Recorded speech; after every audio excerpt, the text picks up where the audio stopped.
Hey, this is part 2 of our review of Fantastic Beasts: The Crimes of Grindelwald. And let's continue on with Grindelwald's minions. Yes. So just like we said, he had pale, dark haired, obsessed chick as his groupie. Another comparison I saw: the Asian guy, Crawl, whatever throwaway character too. The Asian guy was basically the Peter Pettigrew of his group, mostly because he was just there as just a Weasley looking dude, and he dies. Spoiler again. This is all spoilers. He dies due to a lapse in loyalty. That's it. And they even have a line where they're trying to get Credence, I guess, to go kill Dumbledore. And this Asian dude says, "Oh, do you think he can really kill the great Dumbledore?" And then he stops and he goes, "Dumbledore?" Mm-hmm. And then Grindelwald's like, the weight of your heresy will stay at your feet and you will be left behind. Kind of like a throwaway. But it made me think, was this guy meant to be a plant by Dumbledore? Someone who's meant to, play more of a role? And they never expand it. They never expand on why he thinks of Dumbledore as so great or any of it. They just kind of whatever, throwaway line. Well, we're all supposed to know who Dumbledore is before we go into this movie originally. But, I mean, it just seems like I felt like there was supposed to be more to this character than just... And they kept naming him. They didn't really name any of his followers, but this guy kept going, Crawl. It Crawl, seems like they cut out a lot of maybe what he was supposed to be during the movie. Maybe there was more scenes with him that they had to end up cutting, or something along those lines. They had to make room for their more prominent Asian character, Nagini. Yeah. The woman who becomes a snake. Yep. This one really bothered me. First off, she's a Maledictus, which is a newer addition to the Fantastic Beasts thing. Something J.K. has apparently been sitting on for 20 years and didn't even reference. But she's meant... a lot of people have been saying she's just there for inclusion. I can kind of follow that because... what other Asians were there? Cho Chang, who was supposed to be Chinese, but they gave her a Korean name. And then J.K. tried to defend it. I don't care. But... I think she's Irish. She's a Chinese-Irish lady with a Korean name. Okay. But Nagini plays that stereotypical role of the special dragon lady. Every Chinese lady in these, fantastic movies have to be some way connected to dragons or mythical creatures. They can't just be a normal Asian lady. What? It's just a role. I don't know. It's some kind of archetype I keep, coming across when they talk about Nagini. She's the dragon lady. But, it's a snake. You know what I mean. Okay. Now, the Maledictus is not mentioned in... Because I just had Emily here go through her Fantastic Beast book. The Maledictus is not mentioned at all. Now, it's not technically a magical creature. Werewolves are. True. And someone actually has tweeted to her because the Maledictus is apparently a blood-borne curse passed from mother to daughter, which, in theory, once that's figured out, you would assume all people who were maledicti, I guess, would stop breeding, and there would be no more maledicti. Mm-hmm. It's a blood curse. So, that's not in the book. But I saw a tweet where someone asked, well, wouldn't the werewolf fall under that same category as a maledictus because it's a blood-borne ailment? And she doesn't. But you're not born with it. No, but you could be. Because doesn't Lupin's son have weird wolf qualities? Whatever. No. He's worried about him becoming a werewolf. He is worried. So that means it is a possibility. Yeah. He was worried that he would have genetic traits to become a werewolf, but he ended up just becoming like his mother and being a... Shapeshifter. No, not shapeshifter. I can't remember offhand what it's called. A changeling. And then another issue, because, again, we went through the Fantastic Beast book. There's a list at the end I made of all the beasts that seem to just be new additions that she's just kind of tossing in. The Zuwu, the dragon Chinese cat thing. Not in the book, which, and Newt even knows what it is. So you would assume he would have put it in the book. Newt knows what all the magical creatures He knows what they all are. and he knows what a maledictus is, I assume, because they even, like, the ring, she's, Nagini's in the circus, like a freak show, and the ringmaster makes it clear, this is the maledictus. It was like, oh, gasp, whoa, oh, cool. But she's just an Asian lady, like, doesn't have scales or anything. But, I thought she was supposed to have scales. I don't. well, her legs were, like, blue. And it wasn't really a dress, it was, like, blue. But you'd assume that would be in the book, too. Like, it's an ailment. Werewolves are in there. Mm-hmm. Now, in the movie, I guess, or in the book, I thought Snape, when he got bitten by Nagini when he dies, spoiler, well, Snape dies, that it was poison. She bites the ringmaster, and the dude just walks it off. Like, the cut looks like she's biting his throat, and then he's just walking around like, ow, my shoulder. Another thing, the cuts in these movies are really jarring. Like, when they take down, the black guy, I don't know, Yusuf, whatever. I have his name written down somewhere. Yusef.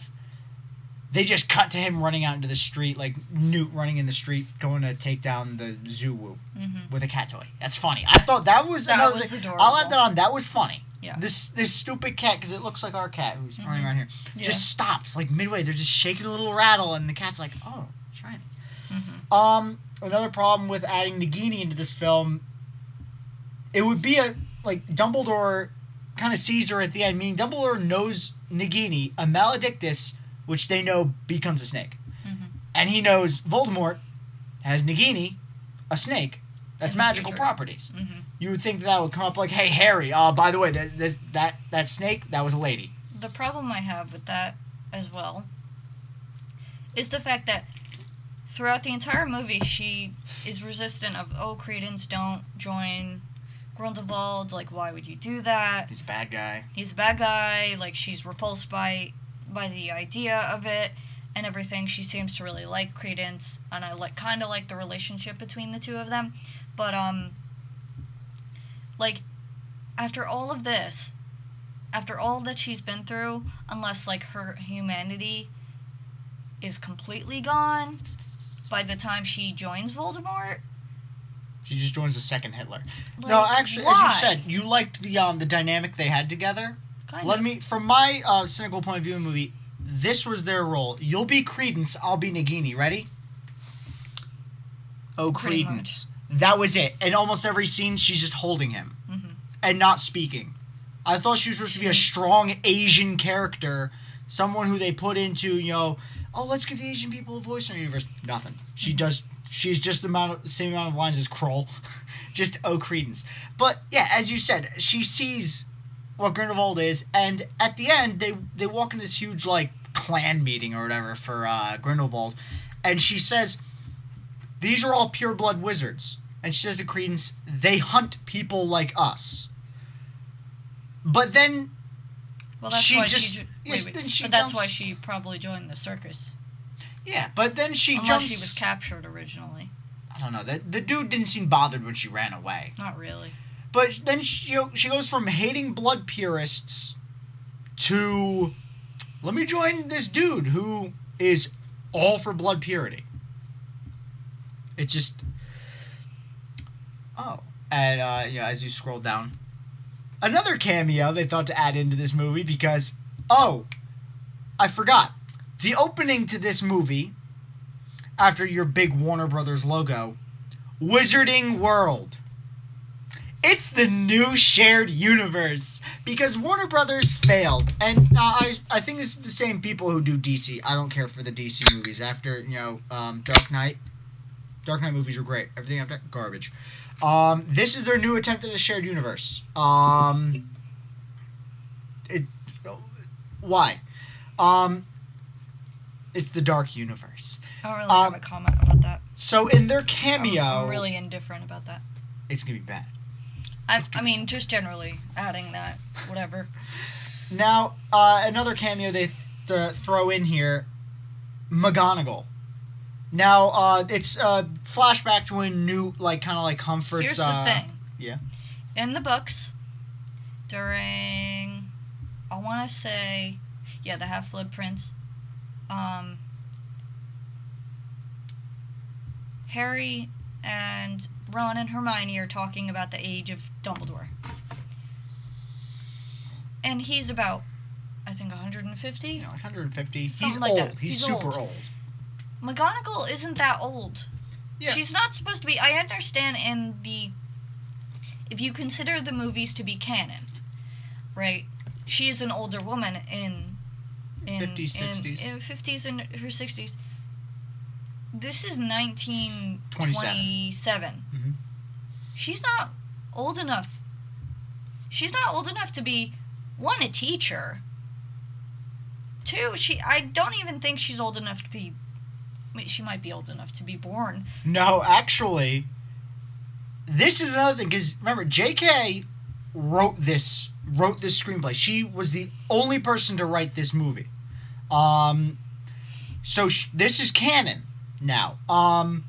She had posted on Pottermore, and I guess in one of your books, McGonagall was born on October 4th, 1935. 8 years after this movie. Now, if we're to take into account that Leta Lestrange, you go into Hogwarts at like 11, 12, and you're there till you're 17, 18. So she was in Hogwarts between 1908 and 1925. Yet McGonagall, unless they retcon and say, oh, McGonagall's mom worked there. But they show McGonagall as at least in her 30s or so, the late 20s, early 30s in her cameo. This movie's the present day of the movie, 1927, is 8 years before she's born. Yeah. Now I get it. Oh, it's all some fan service, but they had other teachers. There were other professors, and I bet you have a Hogwarts history book, don't you? Like Hogwarts history. I do. And I bet it tells you all the professors, right? Or at least the important people. I have a book that was released by J.K. It was a Kindle. There was like a special 3 books about like the history of like certain teachers, like the ministers, stuff like that. And it says, she went from this to this to this to this, but she was offered the job after she was married to a Muggle for a short time. Blood traitor, you say? But it doesn't. The timeline doesn't make sense with this at all. And she's Transfiguration teacher. She is Transfiguration. Like that was her only role in Hogwarts, Transfiguration. Yes. She never. So she was deputy headmistress in the original. So she's the Transfiguration teacher. Yet Dumbledore is Defense Against Dark Arts in this timeline. He is not. And this would mean that she and Dumbledore are the same age because they're both kind of portrayed like she's around 30. He's around 40. But they don't even they touch up Jude Law's little gray in his beard for this scene. But this is what did I say? This is roughly 20 years before or so. I don't care about math. Just like JK, I don't know math. That was jarring. It was. This is gonna be a very long review. I don't care, honestly. Another issue from the previous movie. Tina disarms Grindelwald when he's in Graves form, but still, they say the Elder Wand, just like all other wands, you win the allegiance by taking it from the owner. She disarmed Grindelwald. So she should be the master of the Elder Wand. But yet Grindelwald has no problem using the Elder Wand, unless, they say, well, the allegiance was given up when she turned his wand in for evidence. But he didn't even have the Elder Wand on him. He used Graves' wand, yet they somehow had the Elder Wand at the beginning of this movie. How did they get it? Abernathy has it, but it was in a box. And they say, do you have Grindelwald's wand? Oh, yeah. They would have Graves' wand. Grindelwald shouldn't have his wand. Even if he sent Abernathy out to go get it, he should go to Europe for it. Stupid. And that's because I had heard that there was a death in this film, so I assumed it was either Tina, Jacob, or Queenie. And I thought, maybe Grindelwald kills her for the wand. I honestly thought it would be Newt's brother. Yeah, because I like the casting, but the character brought nothing to the movie. He was just there like, Newt, I'm helping you out so you can get your passport back, and that's really it. Doesn't even work. Another thing, the whole previous movie was about Grindelwald trying to get Credence to join his side. Even though he's in the form of Graves, I feel like Credence should have Credence completely forgets who Grindelwald is and what Grindelwald did to him in the last movie. In the last one, Grindelwald was looking for a young girl who's an obscurus. And I'll save the spoiler for the end about Credence's, his bloodline, whatever. But he interacts with Credence the entire film, and then betrays Credence and says, "You're a squid." Like, basically, go fuck yourself. You're a squid. Yeah. And then in this movie, he meets with both Credence and Nagini again. Oh, Credence. On a rooftop, just like there, just like chilling, like he's in some kind of like model magazine, like, Yeah. like, sup, Credence. And Credence just stands there, like anyone else. Like, Credence went into full obscurus mode the last time, like, Graves screwed him over. Mm-hmm. But then he's just like, oh, I'll trust you. Last movie you said you're not pure. You should scooch into this more. You're a little off. I feel like I don't want to take up the majority. This is like a half and half. But he just completely forgets, like, that Grindelwald screwed him over. Yeah. Retcon, I guess. I still want to know if this movie's being retconned. Yeah.